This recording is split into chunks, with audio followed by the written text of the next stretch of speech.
Hi, I'm Imogen. I'm the founder of Yoreflix. We're at the amazing Nostairway Creative Studio for the next edition of the Yoreflix Stories podcast. And today I'm here with Luba Balagova, who is the founder and president of film festival SIFFA. Have I said that right? Hello. Yes. Hi. And before that, also a poet and best-selling author. You've also dabbled in historical and period drama films, directing and producing, I believe. So a woman of many talents, and Thank you. and a fellow female founder, which I also love as well, except Thank of a film festival, which is very impressive. I would say you also look fabulous, and I am now feeling like I said to you earlier, I don't look as dressed up as I normally do on these podcasts, and it's such a shame for today. But hey, it's about you, so that makes sense, really. We love artists, and you look very artistic. Thank you. I feel like I've gone back to my executive producer style rather than my podcast style, but that's fine. So, Luba, thanks so much for joining us and joining me on this podcast. It's so great to meet you. And I always start these podcasts by asking guests if they could go back to any period of time, historical time period, what would that be and why? I would go back to producing Cherkess, Okay. the film Cherkess, without any hesitation, because that was my biggest university, academy, if you want. Okay, amazing. And that was your debut? The happiest Really? time. Yeah. Where I, first of all, worked with my husband, my partner, Mohy Kandour, and we had an amazing international crew. Okay. And we worked in a very unusual location, which is in deserts in Jordan. Okay, interesting. And what? So people are aware. What time period was Cherkess set in? 19th century. 19th century. Amazing. So I assume history that's actually not very well known. Well, generally, especially this part of the history, because this film is about a small group of immigrants, Circassians, from North Caucasus. Okay. Now, the immigrants that had to emigrate to Balkans, and in 19th century, the second part of the 19th century, when in Balkans another war began, they had to move to Transjordan. Okay. And these people have an amazing destiny and story behind them, and it was untold. Yeah. My husband, Mohy Kandour, was the first to tell their story in the cinema, through the cinema. Beautiful. And you know, sometimes when you think about periods and dramas, this is what it is all about. Oh, I couldn't agree more. To tell the untold stories of people. Yeah, I could not agree more. I think that's personally why I think it's so important as well, because we learn from the stories of people, not just from our own cultures, the place where we grew up, but people of the whole world. We learn from their stories and these untold stories that otherwise don't get portrayed in the same way, and they don't get seen in the same way by other people who could also benefit from having their perspectives broadened and widened to what's been happening throughout history in different parts of the world. Many people were asking, Mohy, why would you have to make this film? So just to clarify, I was a producer of this film. Yes. So because this film is not going to be like a blockbuster, it's not going to be like one of those Hollywood movies. Mohy's answer was always he was saying, well, this is a story of my people which is untold, and it doesn't matter. Yeah. I want it to be heard. So powerful. And that's why I was screening this film last year at my festival. And although the film is 10 years old, people were so pleased and they loved it. And what is interesting, what I noticed, that the older this film is, more people are interested, and you know, they especially at today's situation, Yeah. political situation. Yeah. People want to know more of those stories. Absolutely. I think it provides context to modern day political It does. situations too. It does. Because it was made in the Middle East. It is about the immigrants. You know, what have changed since? What is happening now? We're Yeah. all humans. Yeah, absolutely. And you just mentioned your festival, which is a very exciting thing to be able to say. So tell me a little bit about SIFFA. You mentioned that it's celebrating its 10th anniversary, so congratulations. What does that milestone mean to you? Well, that's an amazing thing. I can't believe we're turning 10 years. I just remember how we built it as of yesterday and what circumstances we had to overcome. Through these years, you built your reputation. People trust you, the investors, the cinema goers. Yeah. So this festival was built with the idea, with the concept to bring people together from very different parts of the world to tell their untold stories. Now, of course, we have mainstream film festivals, Yeah. and you have all amazing dramas and all stories, all Hollywood and this whole stuff, you know. All the shiny Yes, Hollywood films. I never was interested in this. Okay. If I was screening films Yeah.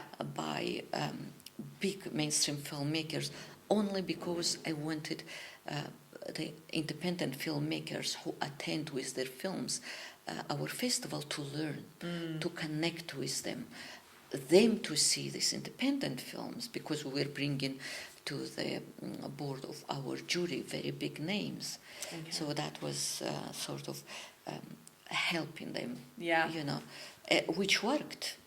Some of our independent filmmakers, they sold their films on Amazon, on Netflix, and it is with the support of the big sharks Yeah. and the industry, who I'm very grateful, who you know, didn't say, okay, what are we doing here? You know? Yes. Weren't dismissive. As a festival. No, they attended and they were very interested to see this film. So the film festival is about bringing that new untold story from those who are maybe less noticed. Yeah. From those communities, from those nationalities, from those countries. Yeah. And this is our brand, I would say, you know. And as you mentioned that I was a poet, right? I'm still a poet. Okay. So my festival is built by a lady, built by a poet who wants to bring the human, Yeah. the human thought, the human universal problems, and that what should remind us that we all come from Adam and Eve. Yeah. That what should bring connection and peace, understanding, and cultural exchange. You know. I think there's something really special about anyone who brings together human stories in a forum like a festival with filmmakers, with creatives, because I think that's something that's actually been lost a little bit in the film industry generally, you know. And what part of what I'm building with Yoreflix is it's a digital niche genre streaming platform for historical and period dramas, but it's also so that we can provide a platform for those stories that are not being told, but are not necessarily appealing to these massive streaming giants now in the same way that they would have been, you know, however many, 20, 30 years ago, or the days of kind of old cinema when storytelling was really at the centre of the film industry. And now it's very much about budgets and money and margins and things that corrupt humanity. That's such a precise word. You know, this corruption is also inside each of us in our mind, because we're worried Yeah. that you will not have enough audience, you will not sell enough tickets, you Yeah. will not. You won't make the numbers, the right But numbers. that's why you have to have a poet to build a film festival. Quite often my program director says to me, we have this mainstream films, because in our program, without competition, as I said, we have them, right? And the films that is in competition, now we don't have enough time, enough budget, and what shall we do? And my answer always, we have to remove those big films Yeah. in favor Yes. of those independent films Absolutely. from unknown people, unknown filmmakers. But you know what? You know, this is our 10th year in November. We never had empty Wow. cinemas. Wow. It's full because the filmmakers, they bring their friends, they spread the word, and this is how it works. Yeah. And then they return back. They return. That's how we build our networking. That's how we have now.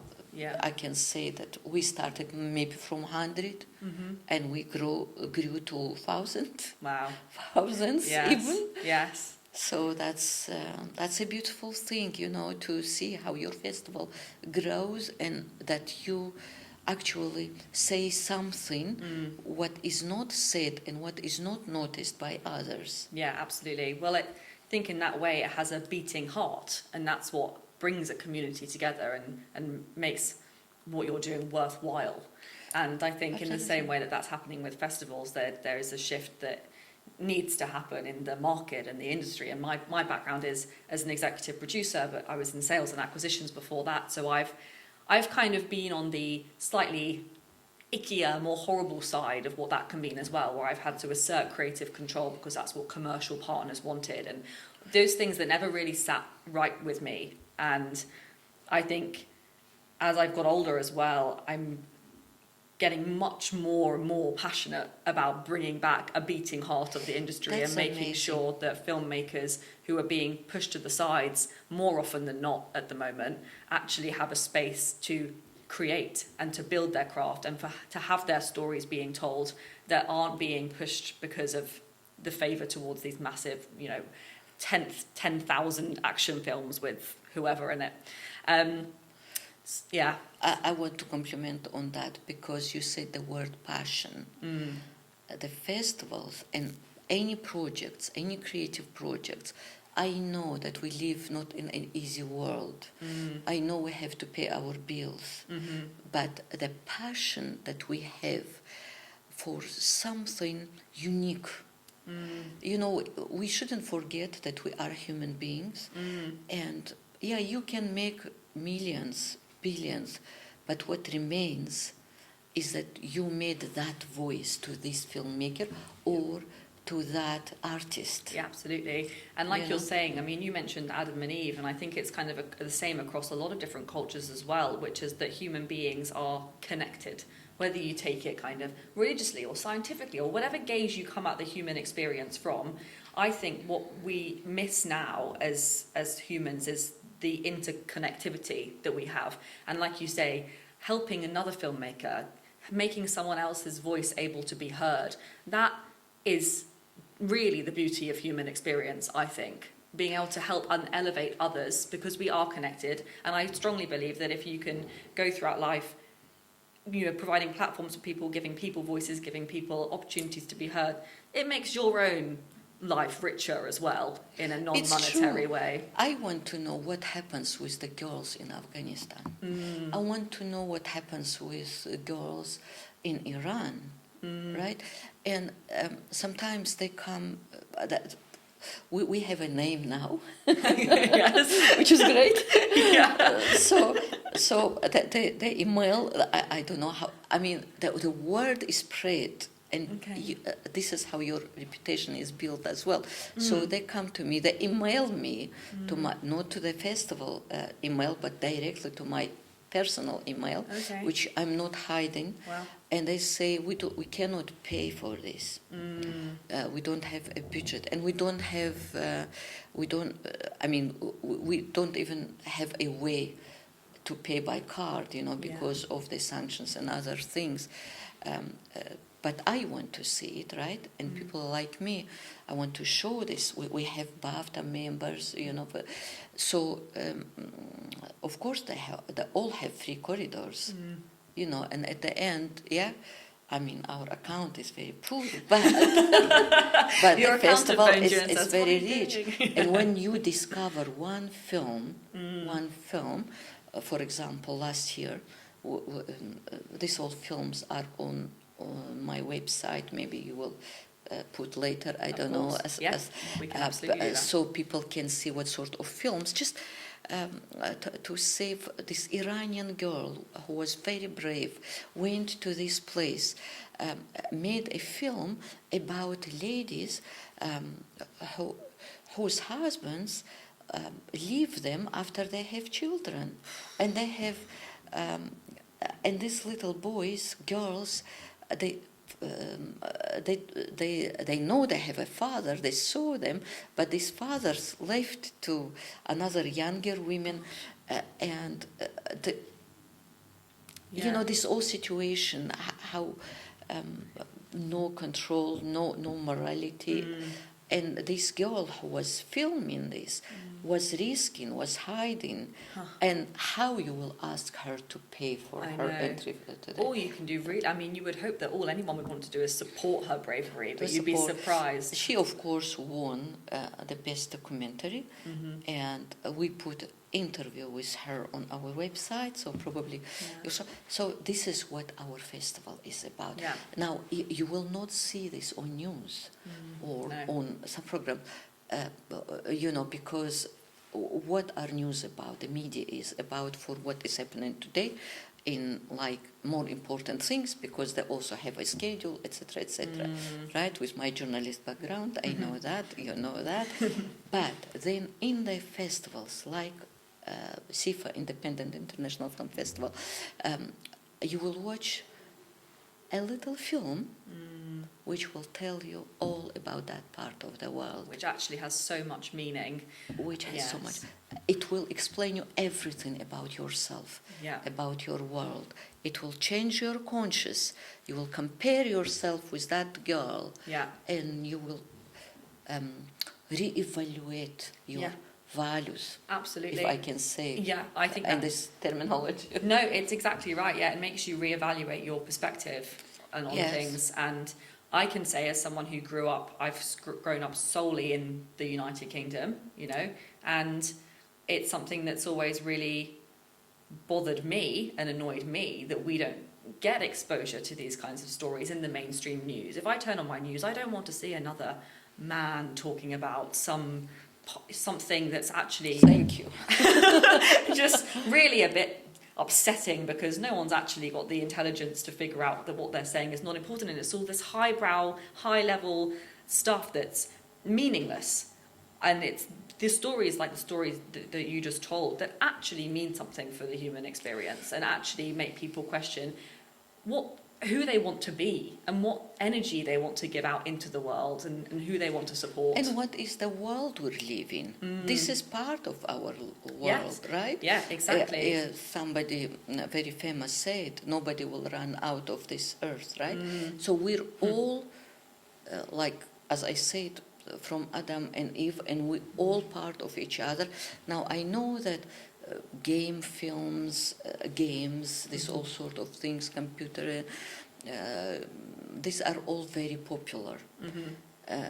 But maybe I'm very wrong, but for me, I'll rather screen these sort of films. Yes. I want to tell people stories. Yes. And also,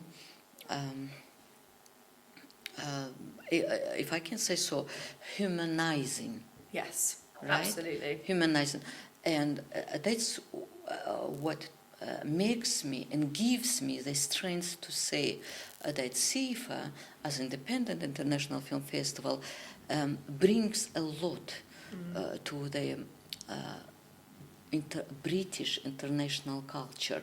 Yeah. So I see ourselves as a very important part Yeah, of absolutely. this world, of our Western world. Yeah, I think that's very, very fair. I think one of the reasons that historical drama operates in a similar way and of similar importance is because of what you were just saying with entertainment, games, films as an entity themselves. Yes. I think if people are presented with an important story, a meaningful, powerful story, or a story from the past, a historical period of time, through entertainment, it's less abrasive. People tend to get less offended by what they're being presented with because it's drama, because it's a film, because it's something that they can just watch and not feel like someone's telling them that this is what you must learn from this experience or this time period. But it's still subconsciously having an impact on them. People are still absorbing those stories then through a dramatized form, which is less confrontational, I suppose, Yes. but cleverer because it means that it's still having an impact on people subconsciously who are watching it. I want to draw our attention to this statue behind you, Oh, yes. which is kind of Yes. beautifully placed and matching your lovely blouse. Thank you very much. Yes, I was thinking and looking into my wardrobe to put on something which would match Irida this succeeded. morning. Thank you so Fantastic. much for noticing that. You have a good eye. Thank you. So, as I said, humanizing and making bridges, building bridges Yeah. between different cultures, and bringing that culture to the United Kingdom. So Irida is a Greek goddess known for its Olympic speed to bring the good news, the good message to human beings I love that. about peace. Wow. It comes from the ocean. From God's brings peace. Okay. And Irida is known also as a mother of rainbow. Okay. So when we were building our festival, I'm not talking much about rainbow, but I speak about colors, about bright colors, because at the moment as well, we have more of gray colors, colors of fear, uncertainty. Yeah. And Irida looks like a sun, you see, holding A this shining bambino. beacon. Yes, beacon, and showing the path, showing the bright lights that we have to trust each other, we have to go into each other's lives to bring more of those messages. You know, I live in Windsor, like we live in London. That girl maybe in Calcutta somewhere, in African, in Iran, you know, in Baluchi.